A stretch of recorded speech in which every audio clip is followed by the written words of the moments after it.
Hello everyone, नमस्कार दोस्तों। True IAS and PCS में दोस्तों आप सभी का स्वागत है। अब हम एक सीरीज चलाते हैं जुडिशरी की, जिसमें हम पूरे का पूरा जुडिशियल स्ट्रक्चर को कंप्लीट करेंगे। वैसे तो जुडिशरी को डिस्कस करने में बहुत सारा कुछ रह जाता है, judicial activism, public interest litigation, tribunals हो गया, लेकिन हम इस स्ट्रक्चर को पहले देश के अंदर जो हमारी जुडिशरी का स्ट्रक्चर है उसको जानेंगे in terms of supreme court, high court and subordinate court. Combined तरीके से इसकी डिस्कशन करेंगे, जैसा कि हमने स्टेट लेजिस्लेचर और पार्लियामेंट की करी थी, प्रेसिडेंट, वाइस प्रेसिडेंट और गवर्नर की करी थी। ये भी आपके लिए एक एक्स्ट्राऑर्डिनरी सीरीज साबित होगी। Let's start. जैसा अमेरिकन कॉन्स्टिट्यूशन बिहेव करता है या उसके अंदर जो भी कंपोनेंट है, बिल्कुल उससे परे, बिल्कुल उससे हटकर भारत का जो संविधान है, हमारे देश के अंदर एक इंटीग्रेटेड जुडिशियल सिस्टम है। मेरी बात ध्यान से समझ जाना। जैसा कि मैं आपसे हमेशा पूछता रहता हूँ, सुप्रीम कोर्ट यहाँ पर लिख रहा हूँ मैं, हाई कोर्ट यहाँ पर लिख रहा हूँ और सबऑर्डिनेट कोर्ट्स में यहाँ पर लिख रहा हूँ। सबसे बड़ा कौन? कोई भी नहीं है यार। अरे कैसी बातें करते हो यार। पावर यहाँ से यहाँ फ्लो करती है, पावर यहाँ से यहाँ फ्लो करती है। कितने बार तो मैं पूछ रहा हूँ, हमारे देश में प्रेसिडेंट बड़ा कि वो बड़ा, बॉडी भी दिखा दी, अपना डोला भी दिखा दिया थंबनेल के अंदर, और क्या जान लोगे अब मेरी? उसमें थंबनेल में जो ये मैंने दिखाया कि इनमें से सबसे पावरफुल कौन, इनमें से सबका बाप कौन, तो इसका कोई मतलब कहाँ निकला? मतलब अल्टीमेटली बताओ, कोई भी नहीं था ना। सारे अपनी अपनी रिस्पेक्टिव पोजीशन पे वो है।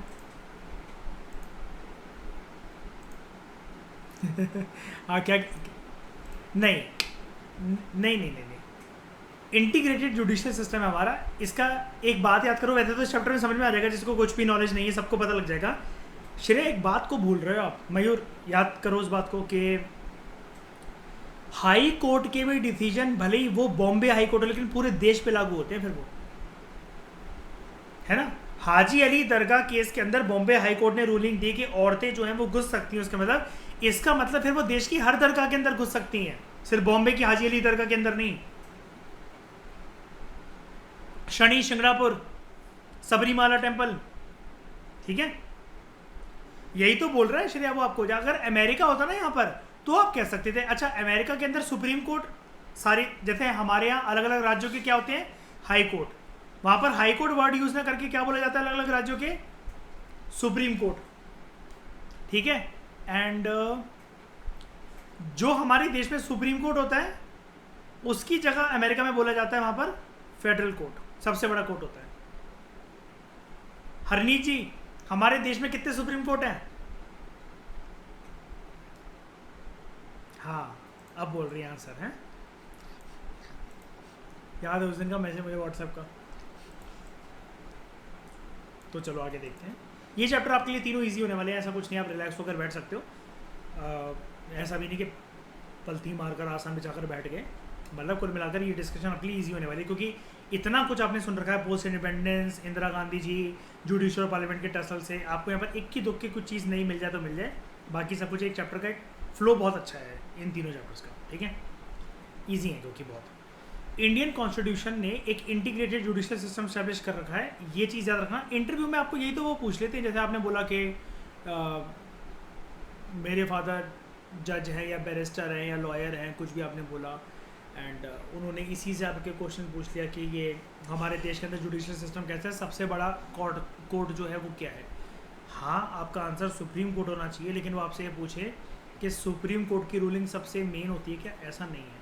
हाई कोर्ट भी रूलिंग देगा तो भी वो पूरे देश के ऊपर लागू होती है, ठीक है। सुप्रीम कोर्ट आता है टॉप पर एंड हाई कोर्ट्स उसके नीचे। ये चीज़ राइटर को वैसे लिखनी नहीं चाहिए थी, लेकिन ये हमने सिर्फ एक स्ट्रक्चर की टर्म्स में लिखा है, सिर्फ एक स्ट्रक्चर की टर्म्स में। जैसे एक बार बताओ, अगर बाहर से हमसे कोई पूछे, कोई पर्सन, हम यही कहेंगे ना श्रेया कि प्रेसिडेंट टॉप पर है, उसके नीचे गवर्नर है, यही कहेंगे ना। लेकिन यहाँ पर मैंने आपसे जो क्वेश्चन पूछा था, वो मैंने पूछा था पावरफुल कौन, सबसे बड़ा कौन।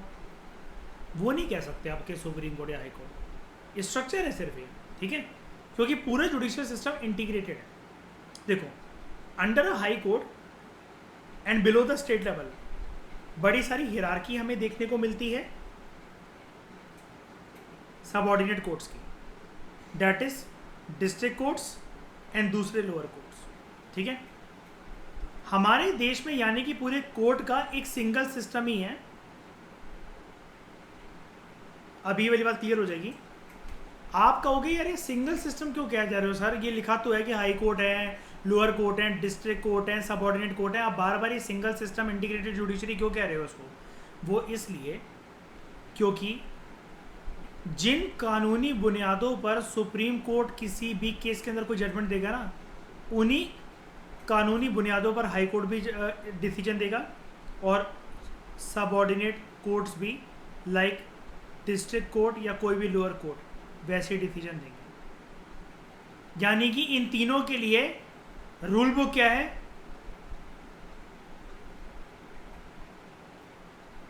प्लस उसके अंदर लिखे हुए उसके आर्टिकल्स। अच्छा, ये सुप्रीम कोर्ट तो बड़ा बोलता रहता है कि कोई भी लॉ पार्लियामेंट का अगर क्या कहते हैं लक्ष्मण रेखा को भंग करेगा अगर संविधान की, तो हम उसे नल एंड वॉइड डिक्लेयर कर देंगे। ये कर सकते हैं नल एंड वॉइड डिक्लेयर? बिल्कुल। और इसके ऊपर चेक कौन करेगा फिर? फालतू में कि नल एंड वॉइड नहीं कर रखा हो इसने।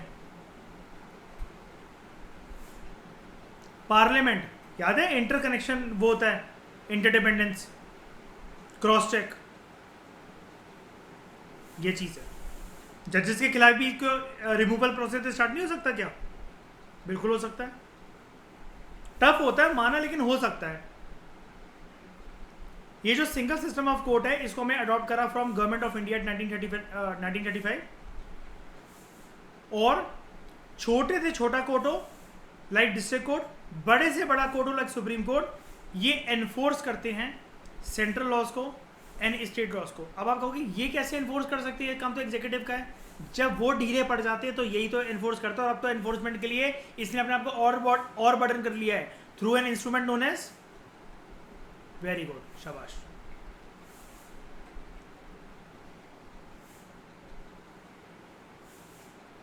यूएसए में क्या होता है? हाँ, कुछ क्या कह रहे हो? जुडिशियल क्या कह रहे हो? Encroachment, encroachment. हाँ, किस कंटेक्स्ट में बोला आपने ये? नहीं, जुडिशियल एनक्रोचमेंट नहीं, उसको बोला जाता है जुडिशियल ओवररीच। हाँ, जुडिशरी एनक्रोच कर रहा है पार्लियामेंट की पावर को, पार्लियामेंट्री एनक्रोचमेंट, ठीक है। लेकिन आप जुडिशियल ओवररीच बोला करो, वो हम देखेंगे, चैप्टर है पूरा हमारा एक जुडिशियल एक्टिविज्म और वो करके, उसमें आपको क्लियर पता लग जाएगा, ठीक है। एक दिखा देता हूँ मैं आपको, सेंट्रल गवर्नमेंट, यहाँ पर आप देखो, ये जुडिशियल रिव्यू और जुडिशियल एक्टिविज्म ये हम पढ़ेंगे, और PIL कंबाइन करके, इसमें आपको ज़्यादा अच्छे से पता लग जाएगा। उसके बाद यूएसए में क्या होता है? हमने यूएसए जैसा सिस्टम तो अडॉप्ट नहीं कर रखा ना। जो फेडरल लॉज हैं, अब आप इंटीग्रेटेड जुडिशरी को कहते हैं, ध्यान से समझना। सारे लेवल के कोर्ट हमारे देश में सेंट्रल लॉज को, स्टेट लॉज को फुली तरीके से इंप्लीमेंट करवाते हैं, एनफोर्स करवाते हैं। यूएसए के अंदर जो फेडरल कोर्ट है, जो फेडरल जुडिशरी है, वो फेडरल लॉज को इंप्लीमेंट करवाता है, एनफोर्स करवाता है। जो स्टेट लॉज हैं they are enforce by state judiciary. हमारे यहाँ अगर मैं आपसे ये कहूँ, अभी क्लियर हो जाएगा आपको, महाराष्ट्र की सरकार का अगर कोई कानून है उसको इंप्लीमेंट करवाने की जिम्मेदारी सिर्फ बॉम्बे हाई कोर्ट की है क्या? अगर वो अच्छे से इंप्लीमेंट नहीं हो रहा तो, और कोई कोर्ट नहीं देख सकता उस केस को कभी क्या? बिल्कुल कोई भी देख सकता है। महाराष्ट्र के अंदर क्या बिल्कुल देख सकता है, अदर स्टेट का हाई कोर्ट क्यों? हाई कोर्ट के पास कम पावर है क्या? मैं यही समझाने की कोशिश कर रहा हूं। नाम से अगर असम हाई कोर्ट हो तो ऐसा नहीं है कि वो असम के सिर्फ डिसीजन को देखेगा। यही तो गलत धारणा बनी हुई है यूपीएससी के एस्पिरेंट के मन में। अब जैसे मैं आपको एक चीज पूछता हूं, पार्लियामेंट के इलेक्शन कौन कंडक्ट करवाता है?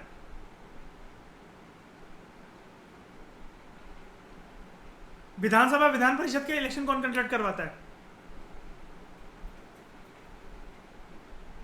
State election commission, right? वो सेंट्रल के, ये स्टेट के, है ना? गलत, थप्पड़ मारो अपने मुंह पे। सेंट्रल इलेक्शन कमीशन ही देखता है दोनों को। गांव के जो इलेक्शंस होते हैं, जो नीचे गांव कह रहा हूँ, एक्सट्रीमली सॉरी, लोकल बॉडीज के जो इलेक्शन होते हैं उनको देखता है स्टेट इलेक्शन कमीशन। अगेन गलत धारणा बनी हुई है बस मन के अंदर, ठीक है। अब जैसे तीन बातें, जैसे इलेक्शन कमीशन कितने मेंबर बॉडी है? 3। एक chief election commissioner plus 2 other election commissioner. सबसे बड़ा कौन? कोई भी नहीं यार ठीक है। ये बदतमीजी करेगा, बाकी तो साइन कर लेंगे। मेरे जैसा तो कहे सर बाहर निकलो जरा रोड पे बताता हूँ मैं, ठीक है वही तो चम्मा लाया बैठ के बात कर लेते हैं there is a double system of courts in USA, one for the centre and other for the states. हमारे ऐसा कुछ है क्या कि राज्य के कानून को सिर्फ स्टेट हाई कोर्ट ही वो करेंगे? यार नाम से लगता है स्टेट हाई कोर्ट, लेकिन उनके डिसीजन ऑल ओवर इंडिया जाते हैं। हाँ वो अलग चीज़ है कि डिस्ट्रिक्ट कोर्ट जो होते हैं या लोअर कोर्ट जो होते हैं उनकी पावर फिर एक उस रीजन तक ही सीमित रहती है। लेकिन फिर भी एक और चीज़ बता दूं, सेंट्रल गवर्नमेंट का कोई भी कानून है, पार्लियामेंट का कोई भी कानून है, अगर वो अच्छे से इंप्लीमेंट नहीं हो रहा और पहला केस जो जाएगा ऑब्वियसली बात है सबऑर्डिनेट कोर्ट में जाएगा, डिस्ट्रिक्ट कोर्ट, सिविल कोर्ट, है ना, तो वो भी रूलिंग दे सकते हैं इसको इंप्लीमेंट करवाने के लिए, ठीक है। हर मुद्दा हाई कोर्ट सुप्रीम कोर्ट थोड़ी ना बर्डन रोल कर देखता रहेगा अपने पास, वैसे ही 3 करोड़ ऑलमोस्ट केस पेंडिंग पड़े हुए हैं। अगर इस चीज को हम लोग समअप करें, हम ये कह सकते हैं इंडिया हालांकि एक फेडरल कंट्री है लाइक द यूएसए, लेकिन हमारे यहाँ जो जुडिशियल सिस्टम है वो यूनिफाइड है and we follow one single system of fundamental law and fundamental governance and fundamental justice. America के अंदर अलग अलग होता है। सुप्रीम कोर्ट हमारे देश में इसका उद्घाटन हुआ था, भारत का संविधान लागू होता है 26 जनवरी 1950 को, 2 दिन बाद 28 जनवरी 1950 को भारत अधिनियम 1935 के अंतर्गत, गवर्नमेंट ऑफ इंडिया 1935 के अंतर्गत, इसका पहले नाम था federal court of India. It succeeded the federal court of India, नाम क्या हो गया? Supreme court of India. लेकिन जो पावर मिली सुप्रीम कोर्ट को वो सबसे ज्यादा थी as compare to it's predecessor, मतलब जितना कि अंग्रेजों ने भी नहीं दे रखी थी, जब जिसको फेडरल कोर्ट बोला जाता था, सबसे टॉप का जो कोर्ट था। अच्छा मुझे एक बात बताओ, सुप्रीम कोर्ट स्टैब्लिश कब हुआ था, कौन से एक्ट से?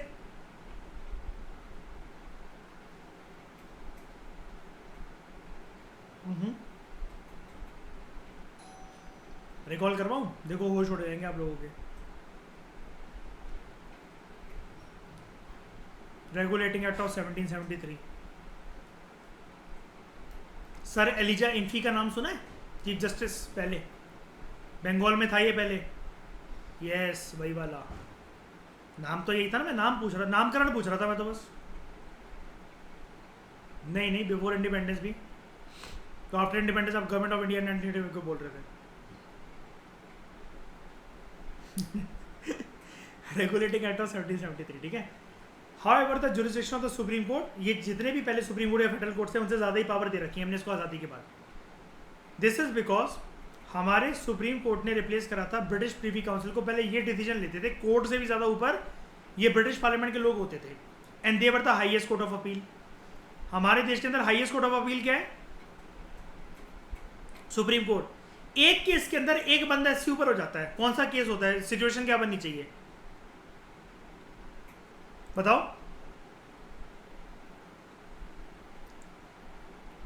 अरे सिचुएशन बताओ ना। फांसी की सजा हो गई किसी को, किसके पास जाएंगे? वेरी गुड, माफी दे देंगे वो हरनीत? ऐसा नहीं बोलना चाहिए, ठीक है। ये इंटरव्यू रूम में मत बोल देना कभी भी, ठीक है। याद रखना, इंटरव्यू रूम में तुम्हें दिपांग जैसी हरकतें बिल्कुल नहीं करनी है, याद रखना बिल्कुल। कसम से बोल रहा हूँ, साल बर्बाद हो जाएगा अगर तुम दिपांग बने इंटरव्यू रूम में बैठ के, तो वहाँ क्योंकि दिपांग ही नहीं है।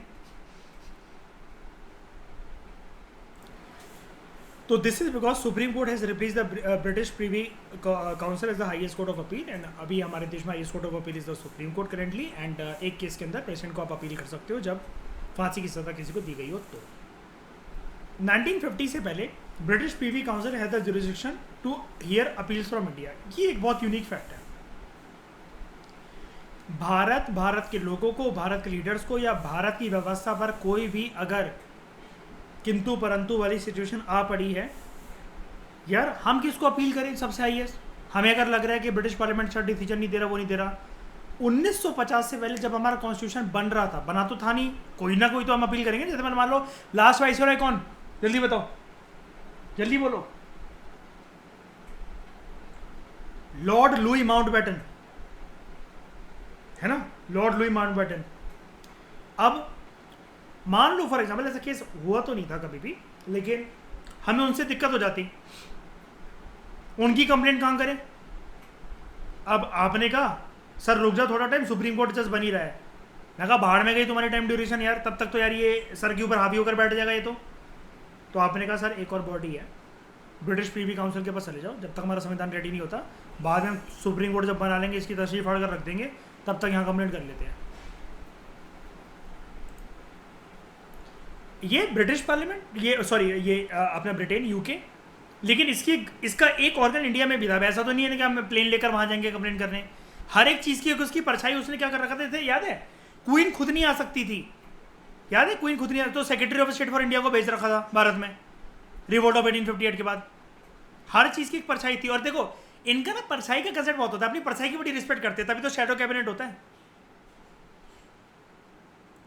बस मजे लेके पढ़ोगे तो सारी चीज़ें अच्छी होती हैं। उसके बाद आर्टिकल 124 टू 147 जो पार्ट 5 के अंदर है, क्या प्रेसिडेंट के लिए भी पार्ट 5 होता है?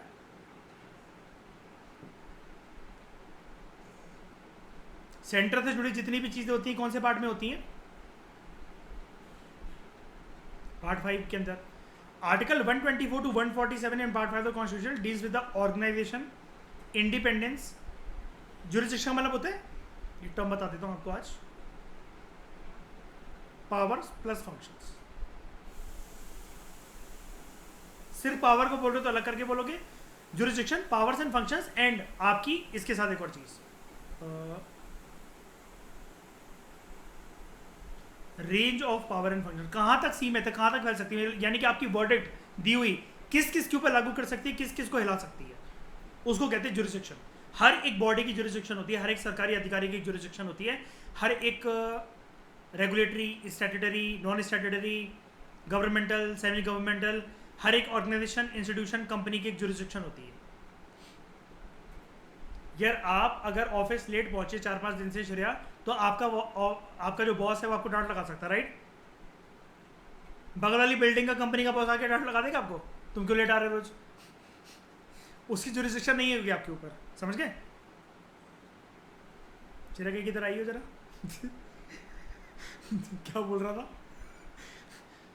Procedures and so on of the supreme court. Parliament is also authorise to regulate them, ठीक है?